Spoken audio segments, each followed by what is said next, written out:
So this week in your class, from what I understand, you're talking about sociopolitical elements in science and math education as it relates to equity. And so I appreciate the fact that you've read a recent paper of mine in the Canadian Journal of Science, Mathematics, and Technology Education.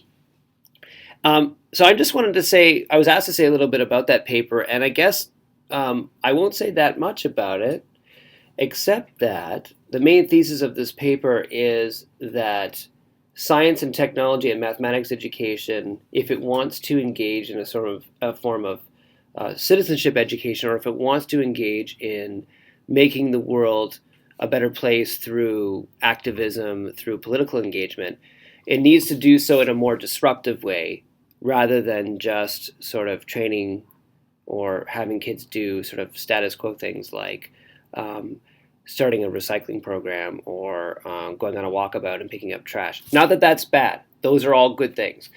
But I think if education is going to be a site where some of the major dilemmas of our time are dealt with, that it has to be done in a way that causes something that Jacques Rancière calls dissensus, or breaking with what is traditionally seen as the scope of things or the scope of the world.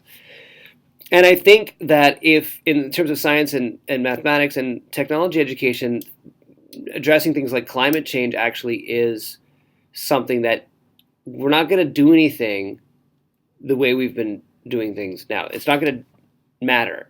So if educational communities want to engage politically, they need to do so in disruptive ways. And you'll notice in the paper, I don't get at that a lot. I do talk about the social movement Idle No More, which is an indigenous movement in North America. It's mostly, I think, from what I know, active in Canada. And in Canada, it's a major political force as far as activism goes. And so one of the theses in the paper is that STEM education needs activism if it's going to actually engage in a very radical way that's fitting of science and mathematics, which are powerful disciplines. So I hope you liked parts of it or all of it, and feel free to contact me if you'd like to ask any questions about the paper. And thanks for reading it. Okay, bye.